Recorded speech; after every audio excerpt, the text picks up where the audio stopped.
Les bougies, d'après Patricia St. John. Un dimanche matin. Aïcha, tu dois venir m'aider en ville à la Maison des Blancs. Mais qui surveillera les enfants? Saféa a 7 ans, elle peut le faire. Verrai-je Patricia, la fille qui habite dans la Maison des Blancs? Mais Aïcha devait travailler à la cuisine. Et la cuisinière avait mauvais caractère. « Allons, dépêche-toi, petite paresseuse. »« Mais je n'arrête pas depuis ce matin. »« Il y a trop de choses à faire. Peut-être que je ne verrai jamais Patricia. » Quand le travail fut achevé, la maman d'Aïcha sortit dans la cour. La cuisinière s'endormit dans un fauteuil. Alors Aïcha gagna la porte sur la pointe des pieds et sortit. Patricia est peut-être en haut. Personne dans les parages. Au premier étage. Oh, c'est, je crois, Patricia. Aïcha s'approche pour mieux voir. Patricia a vu Aïcha. Aïcha, entre vite. Soudain effrayée, Aïcha s'enfuit dans l'escalier et va rejoindre sa maman. Elle rentre à la maison. Si maman savait, elle me laisserait à la maison. En arrivant chez elle, la maman d'Aïcha trouve ses enfants en larmes ou en train de se battre. Le bouc a mangé le repas du midi et l'un des enfants s'est fait mal au nez en tombant alors qu'il voulait attraper le chat. Mon nez saigne, il n'a pas voulu m'écouter. Chaque nuit, Aïcha pense à Patricia. Mais pourquoi n'y avait-il qu'une bougie d'allumée? J'aimerais que maman me prenne avec elle dimanche prochain. Il pleut, et il semble à Aïcha que cela ne présage rien de bon. Aïcha est revenue aider. Tu ne peux pas travailler plus fort? Essuie la vaisselle. Si tu casses ces belles tasses, tu payeras. La journée avait été rude pour Aïcha qui était harassée. Petite peste, tu l'as fait exprès. Crac!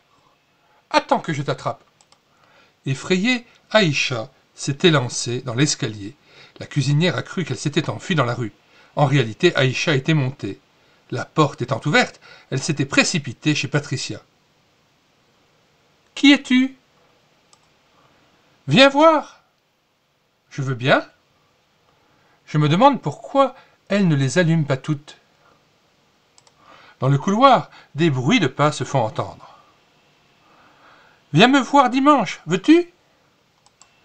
Pourquoi part-elle si vite sans me répondre? Le lendemain. Maman, tu n'oublies pas que dimanche prochain, c'est Noël? Excuse-moi, Patricia, mais je dois sortir ce soir et te laisser seule. J'espère que cela ne te fait rien. Peut-être Aïcha viendra-t-elle te voir? Zora, j'ai besoin que tu m'aides. Comment donc, mademoiselle? Une petite fille est venue me voir tout à l'heure. Est-ce que je pourrais la revoir? Tiens, la voilà. Viens voir les bougies. Quoi? Aïcha? Ah, te voilà, petite sotte. Veux-tu? Zora, ne la fais pas partir. Non, s'il te plaît. Tu vois, Zora, j'allume une bougie chaque semaine pour la venue du bébé Jésus. La semaine prochaine, c'est Noël, la fête de sa venue, et j'allumerai ce jour-là toutes les bougies. Aïcha, promets-moi de venir. Oh, je le veux bien. Quoi? Que je ne te revois plus ici. Ce sont des cadeaux de Noël. Des cadeaux pour Noël. Des cadeaux? Des bougies pour la venue d'un bébé? D'un bébé important? Viens sans faute dimanche prochain. Patricia m'attend dimanche prochain. Ainsi, je verrai le bébé et peut-être je pourrai lui embrasser les mains. Je voudrais lui offrir un cadeau. Mais quoi? Aïcha pense à cela toute la semaine. Cesse de rêver. Va chercher de l'eau au puits. Il pleut. Sur le chemin du retour, Aïcha heurte quelqu'un. C'est une vieille femme qui doit aller chercher son eau. Aïcha, qui se souvient des bougies, a une idée. « Donnez-moi vos seaux, j'irai vous chercher de l'eau. » Reconnaissante, la vieille dame donne un gâteau au miel à Aïcha. « Tu es une gentille fille. Tiens, prends ça. » Un keif, les enfants les aiment beaucoup. Je vais le donner comme cadeau à l'enfant Jésus. Le lendemain, Aïcha apporta la galette à la ville, cachée sous son châle. Ce jour-là, Aïcha travailla dur, plus dur que jamais. Mais elle fut surprise de ne pas entendre le bébé. À un moment qu'elle attendait, elle eut l'occasion de se glisser en haut de l'escalier. « Cette fois, je t'y prends. D'abord, tu vas avoir une fessée, puis tu vas filer. » Terrifiée et révoltée, Aïcha s'échappe et s'enfuit dans la rue, sans voir une voiture qui passe. Blessée, Aïcha a dû être emmenée d'urgence à l'hôpital. « Ma jambe me fait mal. Où suis-je ? Oh, des bougies. Mais qu'est-ce qu'on chante ? Jésus le Sauveur est né. Jésus ? Ce doit être le nom du bébé. Il doit être ici. Aussi, je suis Silas. Il doit être ici aussi. Je suis Silas. Aïcha se sent très fatiguée. Alors, elle se rendort, sans essayer de comprendre. Il fait nuit quand elle se réveille de nouveau. « Puis-je voir le bébé ? » ?»« Tu veux dire ton petit frère ? » ?»« Mais pas du tout. C'est le bébé Jésus que je veux voir. J'ai un cadeau pour lui. »« Calme-toi. On ne peut pas voir Jésus aujourd'hui. Je te parlerai de lui. »« Aïcha, tu dois savoir que Dieu nous a tous beaucoup aimés il y a 2000 ans. Il a envoyé son Fils sur la terre. Comme un petit bébé, on l'a appelé Jésus. Les hommes, quand il fut grand, le tuèrent. Mais maintenant, il est toujours vivant et il veut être avec nous tout le temps, même si nous ne pouvons pas le voir. Même si nous ne pouvons pas le voir. Quand l'infirmière fut partie, « Je ne m'occupe plus de Patricia et du petit bébé, puisque maintenant, il sera toujours avec moi. Et c'est encore mieux. » La jambe d'Aïcha est cassée et elle doit rester 6 semaines à l'hôpital. C'est pour elle un temps heureux. La fillette aime beaucoup les visites. Elle aime aussi entendre les cantiques le soir. Mais ce qu'elle préfère, c'est d'entendre raconter l'histoire de Jésus. Et un jour, le Seigneur Jésus fut cloué sur une croix. Il acceptait de mourir injustement pour payer toutes les fautes que nous avions commises. Aïcha réfléchit.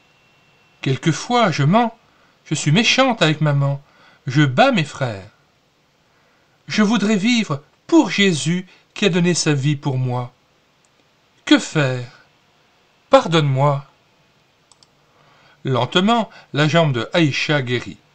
Puis un jour, « Aujourd'hui, je te ramène à la maison. »« Maman, je marche !»« Je suis heureuse de vous retrouver tous, maintenant que ma jambe est guérie. Ce qui est le meilleur, c'est de savoir que Jésus sera toujours avec moi. » Fin. Ce récit, Les 4 bougies, est extrait de la BD Tournesol numéro 28 de 1971, intitulée Les 2 montres. Vous pouvez aussi télécharger le récit Les 4 bougies en cliquant sur le lien que nous avons mis dans la description de cette vidéo. Il s'agit en fait du livre Le Manteau, qui comprend 3 nouvelles, dont Le Manteau, Les 4 bougies et L'Invité. Vous pouvez donc télécharger cet ouvrage en cliquant sur le lien Le Manteau de Patricia St. John. Et nous avons aussi lu en audiobook intégral chacune de ces 3 nouvelles. Le Manteau, Les 4 bougies et L'Invité. Nous t'en donnons le lien dans les commentaires de cette vidéo, ainsi que le lien de tous les autres ouvrages de Patricia St. John dont nous avons assuré la réédition numérique. Alors, rendez-vous sur médiathèquechrétienne.fr, site où nous avons réédité numériquement plus de 1380 ouvrages, et des centaines de BD tournesol, épuisés et non réédités, afin que tu puisses à nouveau en profiter et les télécharger gratuitement.